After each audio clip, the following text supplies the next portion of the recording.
This week on Across America, from New York, China's Bona Film Group celebrated the one-year anniversary of its listing at Nasdaq.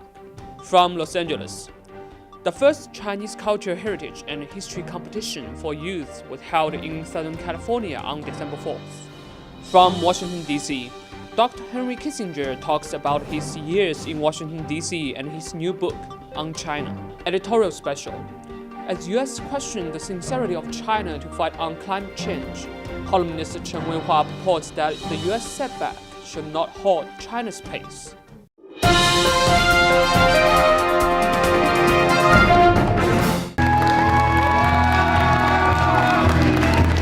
China's Bona Film Group visited Nasdaq in New York on Friday and rang the opening bell to celebrate the company's one-year anniversary of its initial public offering. The opening bell ceremony featured guests including Bona's CEO Yu Dong, Chinese actor Chen Kun, and Oscar-winning actress Catherine Zeta-Jones. The event was also to promote Bona's upcoming kung fu movie Flying Swords of Dragon Gate, directed by Su Kak, starring Jet Li, Zhou Xun, Chen Kun, and others. The film is to be released in China on December 15th and will be shown in the United States early next year. We think that the U.S. capital markets are a great place for Chinese companies to raise money, and though it's been a difficult year for the market in general and for Chinese companies specifically, we certainly see the future being very bright for Chinese companies accessing capital in the U.S. capital markets. Flying Swords of Dragon Gate is the first Chinese kung fu movie to be released in an IMAX 3D format. China Daily reporters Zhang Yuwei and Liu Yuhan reporting from New York.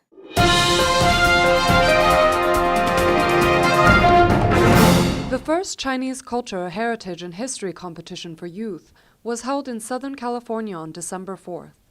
20 finalists competed on stage answering questions regarding 5,000 years of Chinese history.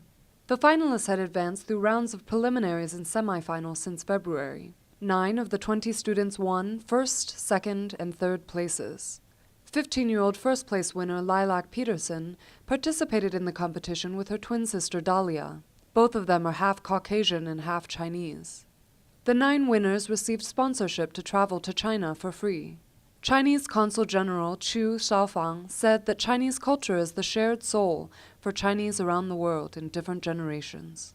China Daily Los Angeles Bureau, Wang Jun reports.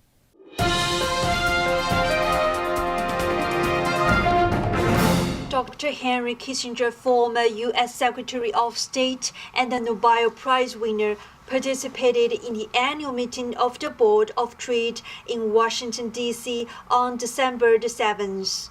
During a conversation with the president of Board of Trade, Kissinger talked about his years in Washington, his extensive experience as a diplomat, and his new book on China. In this book, Kissinger emphasized the value China places on relationships. He also puts into context the rapid growth and the newly emerging desires to do business, and he raises concerns born of his extensive experience in dealing with all facets of China over the past 40 years. Vivian Liu reporting from Washington, D.C.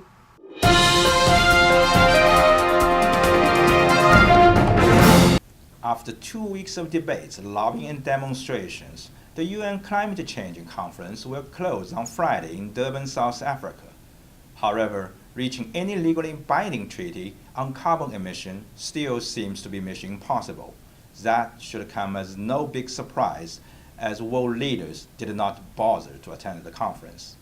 If you live in the US these days, you may not even know there has been such a meeting. News media have rarely covered it. Watching CNN America every day for the last 2 weeks, I haven't seen one report on the topic. The US media focus instead has been on the debates among the Republican presidential candidates, or the sex abuse charges against Penn State assistant football coach Jerry Sandusky. That is despite last week's warning in New York by Fatih Birol, chief economist of the International Energy Agency. He said the world is on a track for a temperature increase of 6 degrees centigrade instead of the targeted 2 degrees centigrade. As U.S. Special Envoy for Climate Change, Todd Stone wanders around in Durban, questioning the sincerity of China and other developing countries, he may not want to admit that the U.S. is totally unable to take the lead in the global fight on climate change, at least for now. Even President Obama, who vowed last month in Australia that the U.S. should be the leader in fighting climate change, should know how hollow his words were. The U.S. was the only major developed country that rejected the Kyoto Protocol. The Republicans simply opposed any climate-changing bill with restrictions on emissions. The U.S. has also been reluctant to join other rich nations in a multi-billion-dollar fund to provide technical support to poor nations in fighting climate change. No wonder that 16 major U.S. environmental groups would write a letter to Hillary Clinton last week, pointing out that the U.S. risks being viewed not as a global leader on climate change, but as a major obstacle to progress. While the U.S. has become somewhat an obstacle, China is moving in the right direction by showing more flexibility in talks and more resolve in plans and action, including unwillingness to accept legally binding treaty. This is in the vital interest of the world and China itself. The persistent smog in the past week over North China was the latest alarm on the serious challenges facing the nation, not to mention the constant floods and droughts every year. As the Fatih Bureau of International Energy Agency points out, it takes the resources of 4 planets like the Earth in order for the whole world to adopt the American way of life. China should take quicker and stronger actions in switching to a more sustainable path. Our long-term vision should not be clouded by short-term challenges in boosting the economy and consumption, especially under the current difficult economic and social environment.